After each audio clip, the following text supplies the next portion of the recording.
नमस्कार दोस्तों, मैं राजू वर्ड्स एनालिसिस में आप सभी का स्वागत करता हूं। तो आज हम एक नए सब्जेक्ट के साथ शुरुआत करते हैं जो कि है मैथ में हम पहले चैप्टर के रूप में संख्या पद्धति को पढ़ेंगे। संख्या पद्धति यानी कि नंबर सिस्टम में तो काफ़ी चीज़ें हैं, यानी कि नंबर सिस्टम एक बड़ा चैप्टर है जिसमें काफ़ी पॉइंट्स हैं। तो कुछ पॉइंट्स हम लिखे हैं आपको क्या क्या पढ़ना है। इसके अलावा भी कुछ पॉइंट्स हैं, तो आने वाले टाइम पे हम उसके क्वेश्चन को धीरे धीरे कराते रहेंगे। तो अभी आप जान लीजिए आप लोगों को पढ़ना क्या क्या नंबर सिस्टम में। यानी पहले टॉपिक के रूप में हमको पढ़ना संख्या रेखा पर प्रदर्शन, यानी कि संख्याओं को संख्या रेखा पर प्रदर्शित कैसे करते हैं और किन संख्याओं को क्या क्या कहते हैं। दूसरे टॉपिक के रूप में हम पढ़ेंगे संख्याओं के प्रकार में जैसे सम संख्या, विषम संख्या, भाज्य संख्या, अभाज्य संख्या, सहभाज्य संख्या। ये संख्याएं क्या होती हैं, इनकी परिभाषा क्या है, इनकी पहचान क्या है, इन सब के बारे में हम पढ़ेंगे। अगले टॉपिक के रूप में हम पढ़ेंगे भाज्यता का नियम, यानी कि कौन सी संख्या किससे कटती है और कटने के क्या रूल होते हैं। यानी कटने का मतलब विभाजन से है। अगले टॉपिक के रूप में हम पढ़ेंगे भाजक, भागफल तथा शेषफल पर आधारित प्रश्न, यानी भाजक, भागफल तथा शेषफल पर आधारित प्रश्न। इसमें ऐसा है कि भाजक, भागफल तथा शेषफल और एक भाज्य भी होता है, यानी कि 4 चीज़ों में से 3 चीज़ दी रहेगी, एक नहीं दी रहेगी। जो नहीं दी रहेगी उसको वो हमसे पूछेगा, तो वही हमको निकालना है। उससे रिलेटेड और भी क्वेश्चन उससे बन सकते हैं। अगले टॉपिक के रूप में योग, अंतर तथा अनुपातिक संबंध पर आधारित प्रश्न। इसके बाद इकाई के अंग ज्ञात करना, अभाज्य गुणनखंड पर आधारित प्रश्न है, शून्यों की संख्या ज्ञात करना है। तो ये टॉपिक तो हम लिख दिए हैं। बाकी इसके अलावा भी कुछ क्वेश्चन हम आपको करवाएंगे जो एग्जाम में आते हैं और पूछे भी जाते हैं। तो हम स्टार्ट करते हैं संख्या रेखा पर प्रदर्शन।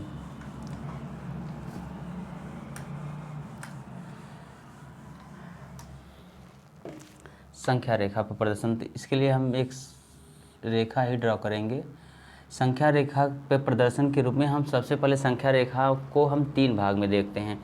यानी कि एक बीच का भाग होता है जो 0 होता है, यानी शून्य। यह है बीच का भाग, शून्य। इसके बाद इधर 1 2 3 4 ऐसे इन्फिनिटी तक जाएगा। ये इधर -1 -2 -3 -4 ये भी इन्फिनिटी तक जाएगा। यानी हम कह सकते हैं कि संख्या रेखा पर जो दाहिने साइड होती है, इस साइड यहाँ पर धनात्मक संख्याएं प्रदर्शित की जाती हैं। धनात्मक जो बाएं साइड होती हैं वहाँ पर ऋणात्मक संख्याएं प्रदर्शित की जाती हैं, ऋणात्मक। और धनात्मक और ऋणात्मक संख्याओं को जो बांटता है वो शून्य होता है, जिसे हम उदासीन नंबर बोलते हैं। उदासीन नंबर बोलते हैं। यानी कि संख्या रेखा पे 3 चीज़ें हमको जाननी है, एक दायां साइड, एक बायां साइड, एक बीच का। तो बीच का जो होता है दाएं और बाएं साइड को डिवाइड करता है, और दाहिने साइड पर हम धनात्मक संख्याओं को प्रदर्शित करते हैं और बाएं साइड पर ऋणात्मक संख्याओं को प्रदर्शित करते हैं। तो अब हम जानेंगे कि धनात्मक तथा ऋणात्मक संख्याओं पर कहाँ से कहाँ तक किन संख्याओं को क्या क्या बोलते हैं।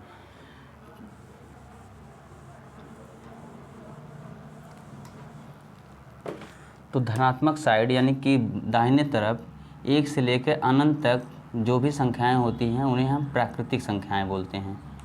प्राकृतिक संख्याएं, जिन्हें नेचुरल नंबर भी कहते हैं इंग्लिश में।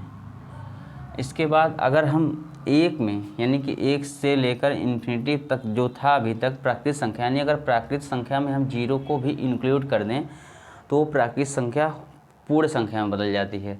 यानी कि अगर 0 के साथ हम काउंट करें तो प्राकृतिक संख्याएं पूर्ण संख्याएं हो जाती हैं। यहाँ 0 से लेकर इन्फिनिटी तक पॉजिटिव नंबर्स को हम होल नंबर या पूर्ण संख्या कहते हैं।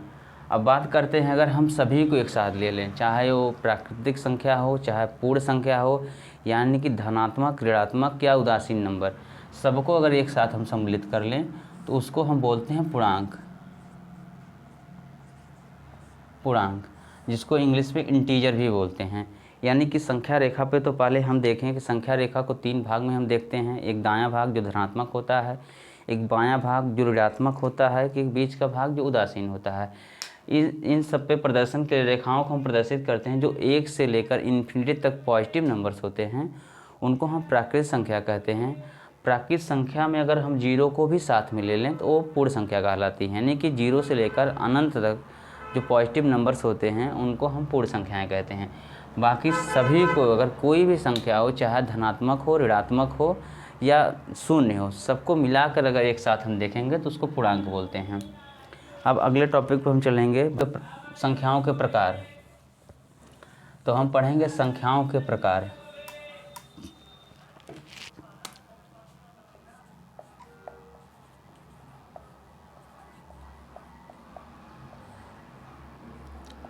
संख्याओं के प्रकार। तो सबसे पहले इसमें हमको क्या क्या पढ़ना ये जानना ज़रूरी है। संख्याओं के प्रकार में जैसे हम पढ़ेंगे सम संख्या, फिर विषम संख्या, फिर अभाज्य संख्या, फिर पढ़ेंगे भाज्य संख्या, और जानने के लिए हम सहअभाज्य भी यहीं देख लेंगे। सहअभाज्य ये कोई संख्या का प्रकार नहीं है, ये तो जोड़े में होती हैं, लेकिन फिर भी हम जानकारी के लिए यहाँ पर उसको देखेंगे। तो हम स्टार्ट करते हैं सम संख्या। सम संख्या,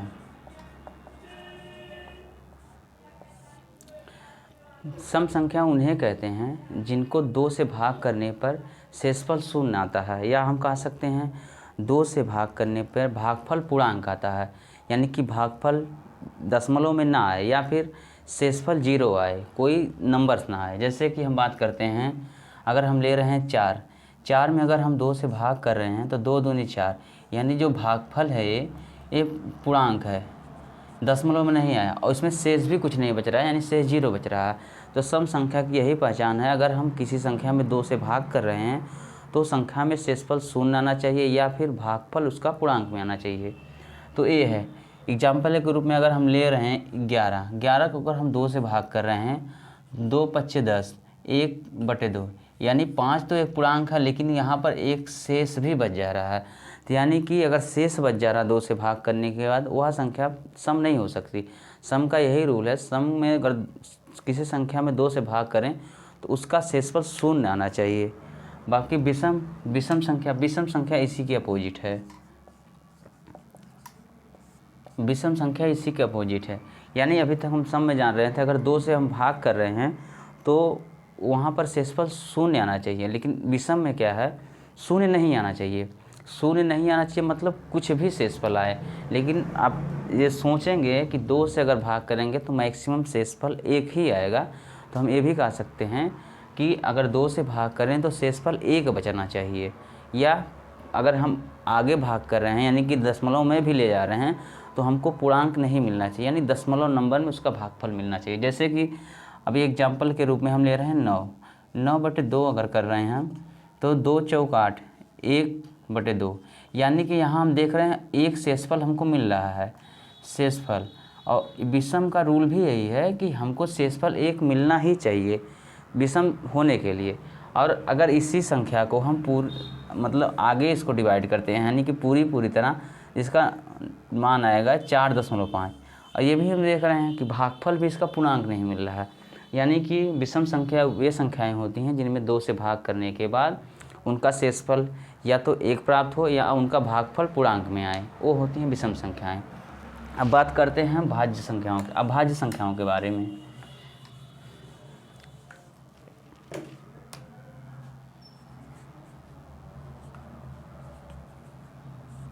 अभाज्य संख्या,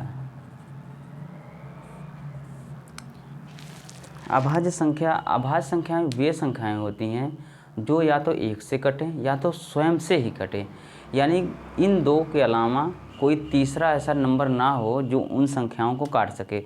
1 से तो सभी संख्याएं कट जाती हैं, 1 में 1 का सब में गुणा होता है। तो हम 1 को लें या ना लें, लेकिन हम कह सकते हैं कि जो 1 तथा स्वयं से कटे, इसके अलावा किसी अन्य संख्या से ना कटे, वे संख्याएं अभाज्य संख्याएं होती हैं। अभाज्य संख्याएं अब एग्जाम्पल के रूप में आप देख सकते हैं 2 है, 5 है, 7 है, 3 है, 11 है, 17 है, 37 है। इस तरह बहुत सी अभाज्य संख्याएं हैं, अनगिनत। तो अभाज्य संख्याएं वे संख्याएं हैं जो या तो 1 से कटें या स्वयं से कटें, इसके अलावा किसी अन्य नंबर से ना कटें। इसमें ऐसी कोई भी संख्या नहीं है जो स्वयं या 1 के अलावा किसी अन्य नंबर से कटेगी। तो हम इन्हीं संख्याओं को अभाज्य संख्याएं कहते हैं। और एक ज़रूरी बात है कि 2 इकलौती ऐसी संख्या है जो अभाज्य होने के साथ साथ सम भी है। बाकी आप जितनी भी अभाज्य संख्या देखेंगे सारी की सारी अभाज्य संख्याएं विषम है, लेकिन 2 एकमात्र ऐसी अभाज्य संख्या है जो सम है, साथ ही सबसे छोटी अभाज्य संख्या है। ये नोट वाली बात है, इसको लिख लीजिए। 2 इकलौती सम तथा सबसे छोटी अभाज्य संख्या है।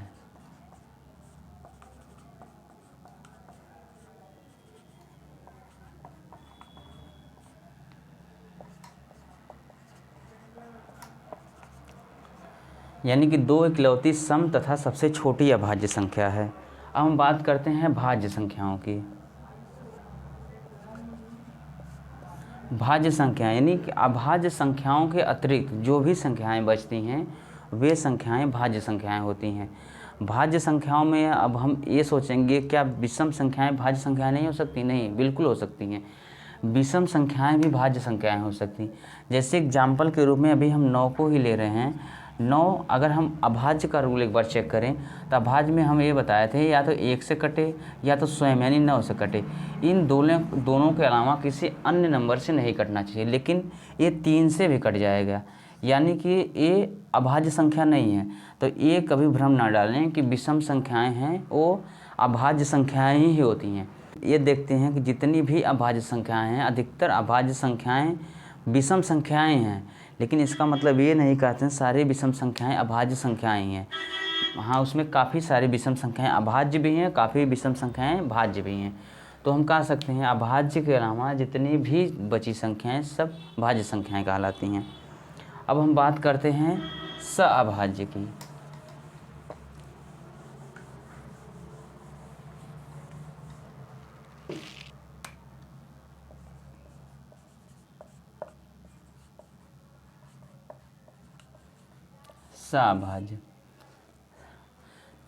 सअभाज्य के बारे में ये इसके नाम से पता चल रहा है। सह मतलब साथ होता है, अभाज्य मतलब अभाज्य तो आप लोग पढ़ ही चुके हैं। तो यानी कि इसमें कहीं ना कहीं साथ वाली बात हो रही है। साथ में मतलब 1 से अधिक लोग होंगे ही होंगे। इसका कहने का मतलब इसमें संख्याएं जोड़े में होती है यानी पेयर में होती हैं। तो उसमें 2 ऐसी संख्याओं को लिया जाता है जिनका मासा 1 हो। मासा 1 होने का मतलब क्या है? मासा अभी आगे आने वाले चैप्टर में पढ़ाएंगे, लेकिन अभी आप जान लीजिए मासा 1 होने का मतलब क्या है। जैसे अगर हम ले रहे हैं संख्या 2 और 3, तो 2 और 3 अगर एक साथ हम ले रहे हैं तो इसमें ऐसी कोई भी संख्या नहीं है जो दोनों को काट दे। यानी कि 2 कटेगा 2 से कटेगा और 3 कटेगा 3 से, यानी कोई ऐसी संख्या नहीं है जो दोनों को कॉमन रूप में काटे। अगर कोई भी संख्या इन दोनों को कॉमन रूप में काट देती तो वो संख्या मासा उसकी बन जाती है। अब कॉमन रूप में काटने के लिए हम सिर्फ 1 को देख सकते हैं। एक ही ऐसी संख्या है जो दोनों को काट सकती है, यानी कि ऐसी संख्या 1 है जो 2 और 3 को एक ही बार में काट सकती है। तो हम कह सकते हैं इनका मासा 1 है। तो सअभाज्य संख्याएं वे संख्याएं होती हैं जो आपस में ना कटें, ना ही किसी अन्य नंबर से कटें, यानी कि वो कटें तो सिर्फ 1 से ही कटें। तो वो संख्याएं सअभाज्य संख्याएं होती हैं। सअभाज्य संख्याओं का मतलब ये नहीं होता है कि दोनों संख्याओं का अभाज्य होना ज़रूरी है। दोनों को संख्याओं का अभाज्य होना ज़रूरी नहीं है। जैसे अगर हम बात करते हैं यहाँ 5 और 8, अगर इसकी हम बात करते हैं तो दोनों आपस में सअभाज्य संख्याएं हैं। आपस में हम बात कर रहे हैं, हम ये नहीं कह सकते हैं कि दोनों अभाज्य संख्याएं, क्योंकि 5 अभाज्य संख्या तो है लेकिन 8 अभाज्य संख्या नहीं है। तो हम ये नहीं कह सकते हैं कि सअभाज्य में दोनों संख्याओं का अभाज्य होना ज़रूरी है, पर हाँ दोनों संख्याएं आपस में अभाज्य हों, यानी कि वे ना आपस में एक दूसरे को काटें ना किसी तीसरे नंबर से कटें। तो सअभाज्य का मतलब ये है। आगे हम बात करेंगे भाज्यता का नियम।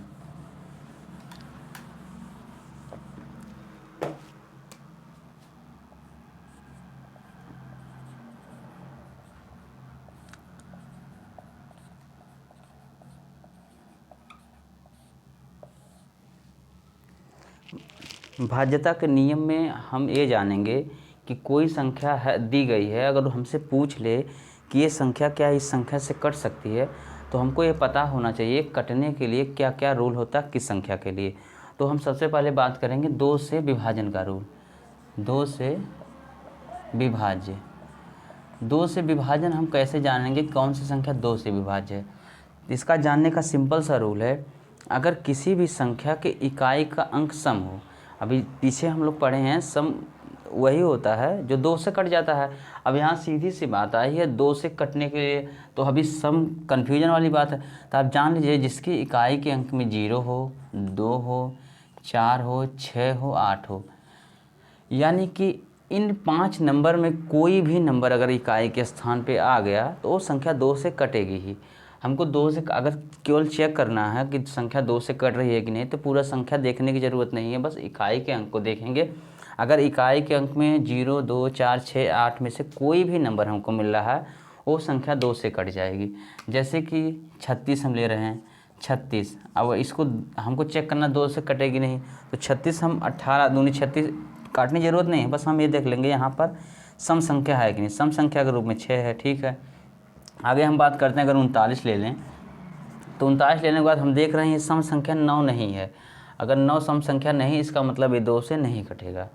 तो ये हो गया 2 से विभाजन का रूल। अब हम बात करते हैं 3 से विभाजन का रूल। 3 से विभाजन का रूल भी बहुत आसान है। इसको ज्ञात करने के लिए सबसे पहले दी हुई संख्या होती है उसके अंकों को हम जोड़ लेते हैं। अंकों को जोड़ने के बाद जो योगफल प्राप्त होता है, अगर वह योगफल 3 से कट जा रहा है तो वह पूरी संख्या भी 3 से कटेगी। जैसे अभी हम ले रहे हैं 36 एग्जाम्पल के रूप में ले रहे हैं। अब हम 3 से काट रहे हैं तो 12 तिहाई 36 सबको पता है कि 12 बार इसमें भाग जाएगी, यानी कि ये 3 से कटेगी। लेकिन हम बाई रूल अगर चेक करेंगे तो 3 + 6 बराबर 9। अब 9 को हम 3 से काटेंगे, 3 त्रिका 9, यानी कि इसके अंकों का योग 3 से कट रहा है। इसका मतलब ये संख्या भी 3 से कटेगी। और भी संख्या हम ले सकते हैं, जैसे 343 अगर ले रहे हैं तो 3 से काटेंगे आप 3 एकम 343 नहीं हो सकता, 343। चलिए हम चेक कर ले रहे हैं इसको भी। 3 + 4 + 3 यानी 4 3 7, 7 3 10, यानी इसके अंकों का योग 10 आ रहा। इसका मतलब ये संख्या 3 से नहीं कट सकती है। और भी कोई भी संख्या हम लेकर चेक कर सकते हैं, जैसे कि हम 81 ले लिए। अगर 81 ले लिए, इसको चेक करना है कि 3 से कट रही है कि नहीं, तो आप इसके अंकों को जोड़िए। 8 + 1 बराबर 9, ठीक है। 9 3 से कट जा रहा है, तो इसका मतलब अगर इसके अंकों का योग 3 से कट रहा है तो संख्या भी 3 से कटेगी। और 3 से काटने के लिए आप चेक भी कर सकते हैं। 3 3 दूनी 6, यहाँ 2 बचा, 3 9 3 7 21, तो हो गया 3 से विभाजन का रूल। आगे हम जानेंगे 4 से विभाजन का रूल।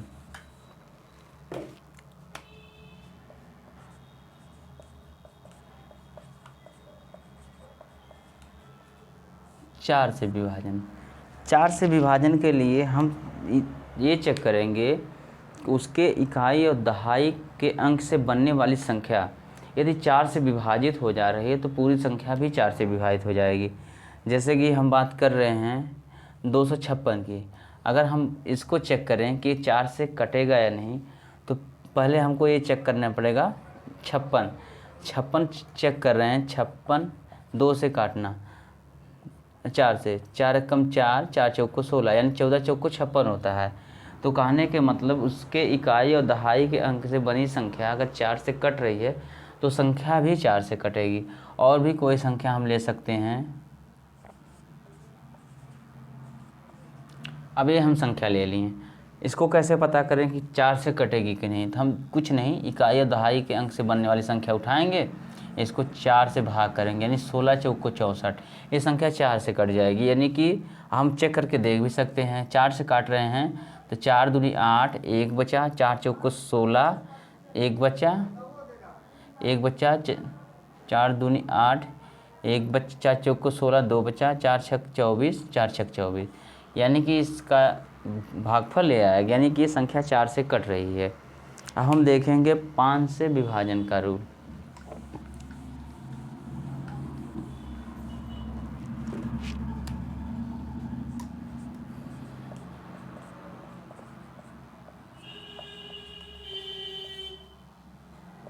5 से विभाजन।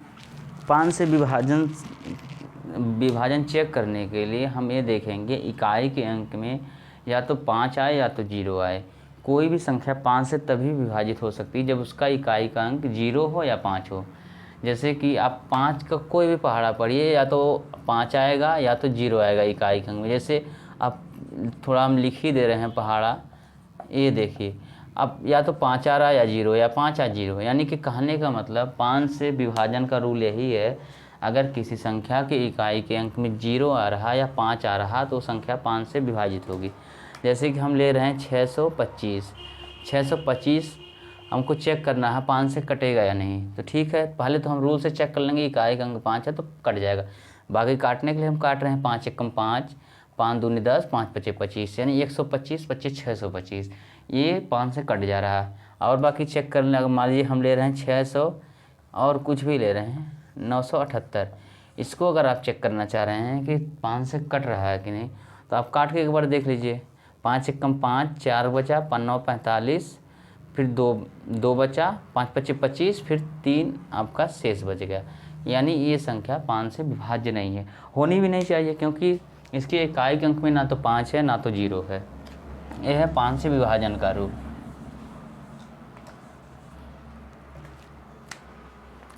6 से विभाजन का रूल। 6 से विभाजन के रूल में इसका कोई स्पेशल रूल नहीं है, लेकिन हाँ इसका स्पेशल रूल यहाँ पर सहभाज्य काम आएगा। सहभाज्य भी आपको हम बताए थे कि दो संख्याओं का ऐसा जोड़ा जो आपस में ना तो कटे ना किसी अन्य संख्या से कटे, यानी कि जिसका मासा 1 हो। तो अगर हम बात करते हैं 6 का सहभाज्य, 6 का सहभाज्य,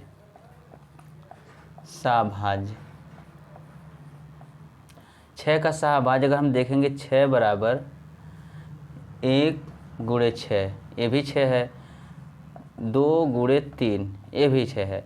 तो हम अगर बात करते हैं पहले वाले नंबर में, तो 1 गुणे 6, तो 1 और 6 को अगर हम साथ ले रहे हैं तो मतलब ही क्या सहभाज्य 6 से तभी हमको चेक करना है। तो इसका मतलब हमको 2 और 3 वाला लेना पड़ेगा, क्योंकि इसलिए हम 2 और 3 लेंगे।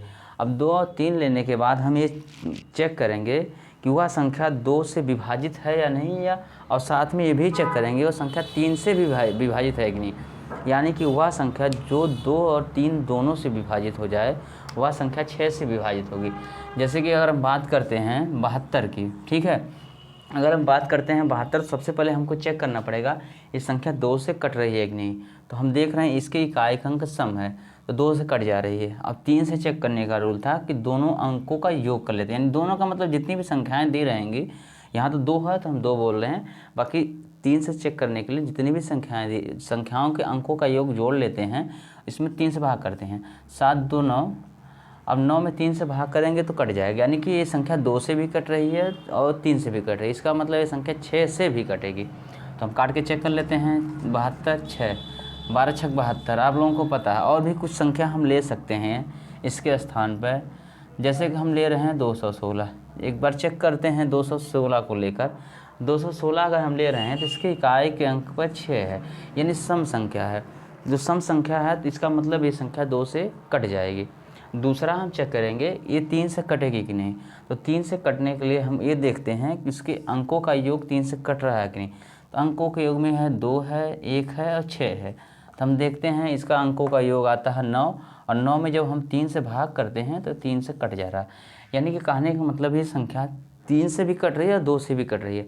अगर कोई भी संख्या 2 और 3 यानी अगर किसी भी संख्या का वो अपने सहभाज्य संख्याओं से कट रही है तो इसका मतलब वो खुद से भी कटेगी। 6 का सहभाज्य हम लोग निकाले थे 2 और 3, और 6 के सहभाज्य 2 और 3 से वो संख्या कट रही है, इसका मतलब ये संख्या 6 से भी कटेगी। तो 6 से कटने के लिए यही रूल है, जो संख्याएं 6 के सहभाज्य यानी 2 और 3 से कट जाएंगी वो संख्याएं 6 से भी कट जाएंगी। हम बात करते हैं 7 से विभाजन का रूल।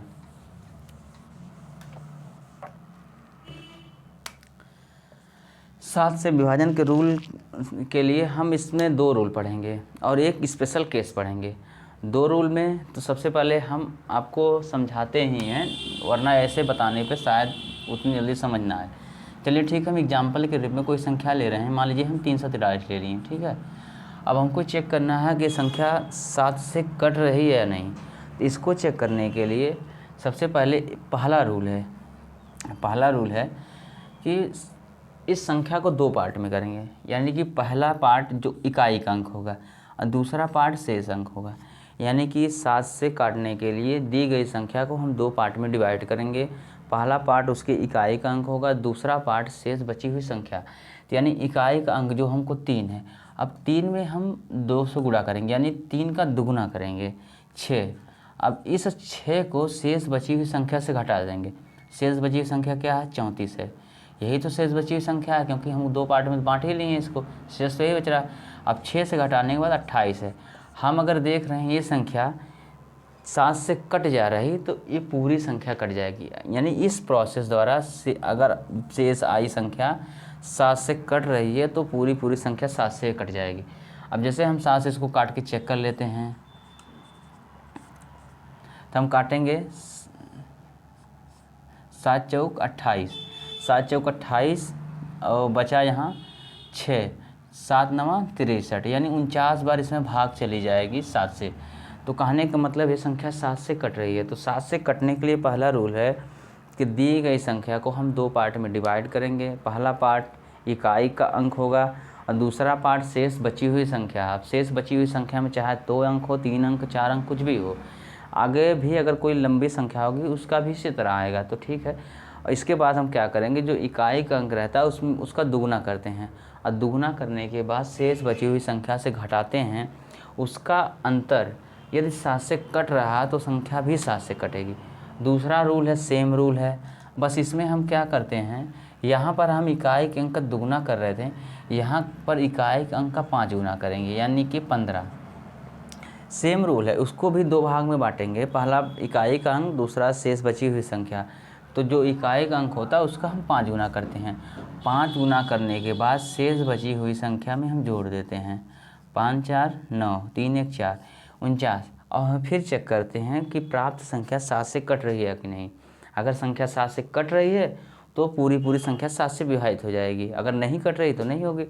तो हम चेक करते हैं 7 से 49, ये संख्या 7 से कट जा रही है। इसका मतलब ऊपर जो 343 है ये भी 7 से कट जाएगी। इसका एक स्पेशल केस भी होता है। स्पेशल केस का मतलब ये है, इसमें हर जगह रूल नहीं होता, लेकिन अगर उस टाइप का कोई चीज़ आ जाए सवाल तो उसमें ये काम करता है। जैसे कि 6 के गुणज के रूप में अगर कोई संख्या 6 के गुणज के रूप में रिपीट हो रही है, गुणज मतलब आप सब लोग समझ रहे हैं ना, यानी कि 6 12 18 24 इस तरह से, यानी कोई संख्या 6 बार या 12 बार या 18 बार इस तरह से अगर कोई संख्या आ रही है तो 6 वो 7 से विभाजित होगी।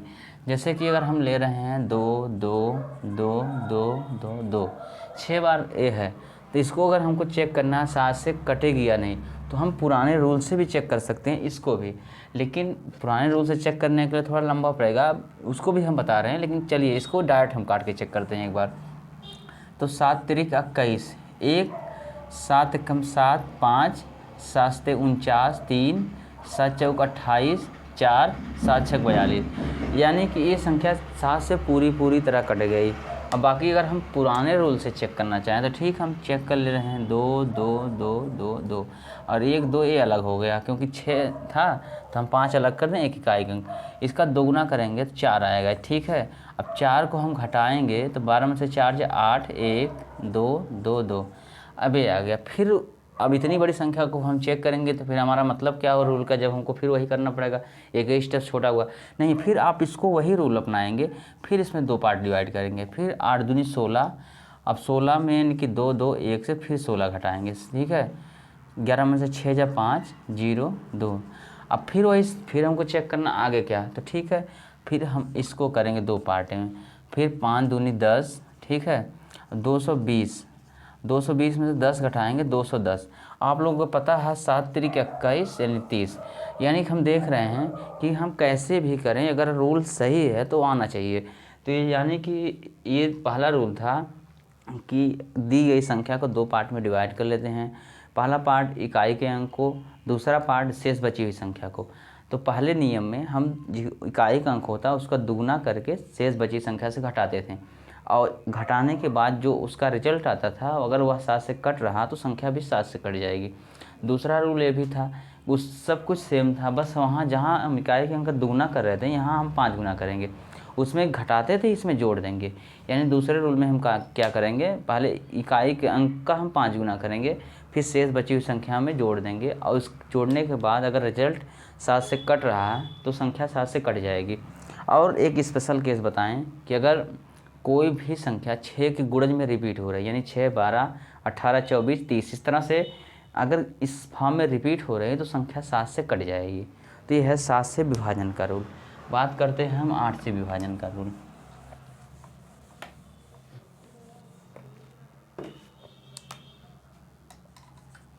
आठ से विभाजन का रूल। 8 से विभाजन के रूल में जैसे अभी हम पीछे पढ़े थे 4 से विभाजन का रूल। तो 4 से विभाजन के रूल में हम लोग पढ़े थे कि इकाई और दहाई के अंक से बनने वाली संख्या यदि 4 से कट जाएगी तो वह संख्या भी 4 से कटेगी। यहाँ पर भी वही है, बस यहाँ पर क्या है, जो आप इकाई और दहाई ले रहे थे यहाँ सैकड़ा तक आपको जाना है, यानी कि 3 अंक तक जाना है। यानी इकाई, दहाई, सैकड़ा से बनी संख्या यदि 8 से कट रही है तो पूरी पूरी संख्या भी 8 से कट जाएगी। जैसे कि हम बात करते हैं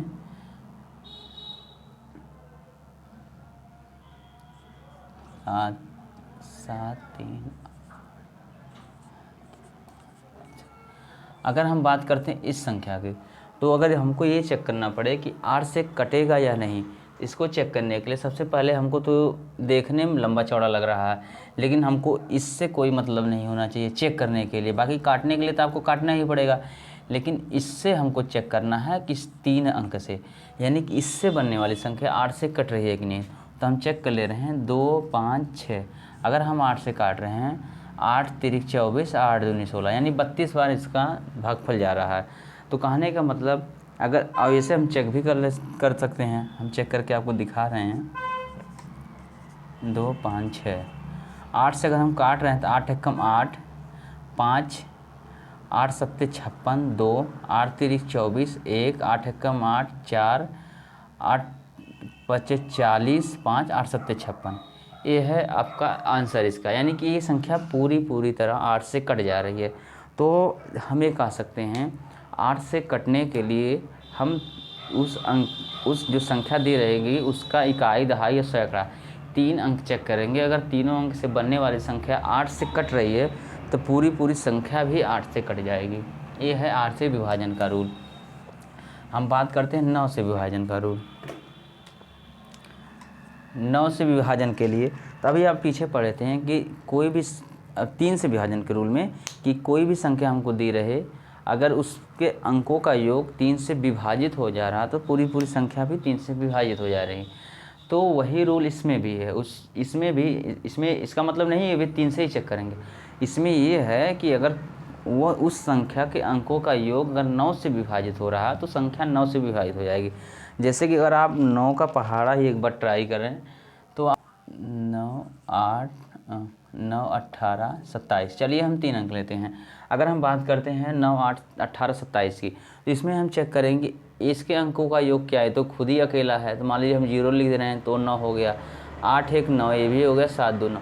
यानी कि अगर 9 का पहाड़ा ही आप देख रहे हैं, लास्ट में मान लीजिए हम 81 ले रहे हैं, इसके पहले 72 ले रहे हैं, ठीक है, ये सब हम ले रहे हैं, हम चेक करेंगे कहीं ना कहीं ये सबके अंकों का योग 9 ही आ रहा है, ठीक है। अब इसका मतलब नहीं है कि कितनी भी बड़ी संख्या हो अंकों का योग 9 ही आएगा, नहीं, संख्या अंकों का योग 9 नहीं आएगा, 9 से विभाजित संख्या भी आ सकती है।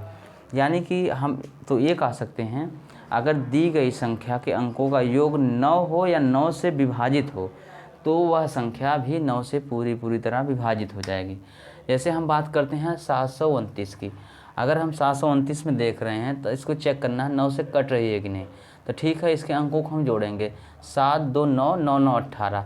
18 आपको पता है 9 से कट जाता है, 18 9 से, इसका मतलब ये संख्या भी 9 से कटेगी। तो हम चेक कर ले रहे हैं 7 2 9, 9 8 72, 9 1 9, यानी 81 बार। तो इसका सीधा सा रूल यही है, यदि कोई संख्या के अंकों का योग 9 से कट रहा है तो वह संख्या भी 9 से कट जाएगी। अब बात करते हैं हम अगला 10 से विभाजन का रूल।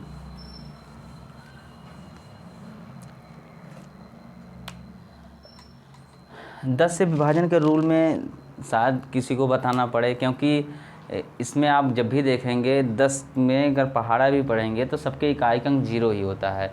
तो 10 में हमको बस यही देखना है, अगर किसी भी संख्या के इकाई का अंक 0 है तो वह संख्या 10 से विभाजित हो जाएगी।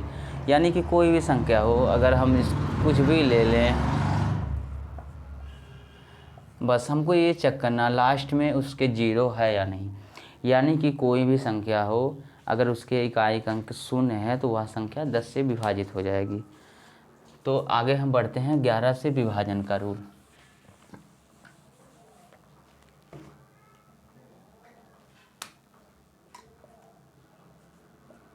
ग्यारह से विभाजन के लिए सबसे पहले आप ये जानिए कि सम और विषम स्थान क्या होता है। जैसे कि अगर हम ले रहे हैं कोई संख्या, मान लीजिए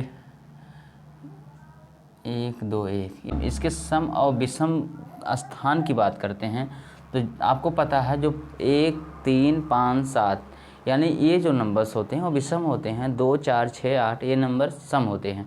यानी कि अगर हम बात कर रहे हैं क्रम की, तो पहले स्थान पे यानी जो 1 नंबर पे होगा वो विषम स्थान पे होगा, जो 3 नंबर पे होगा वो भी विषम स्थान पे होगा, बाकी जो 2 4 6 इस नंबर पे होंगे वो सब सम होंगे। तो हम बात करते हैं सम विषम स्थान की। अगर इसकी बात कर रहे हैं तो ये विषम स्थान पे, क्योंकि पहले नंबर पे है, दूसरे नंबर पे सम स्थान पे है, तीसरे नंबर पे विषम स्थान पे है।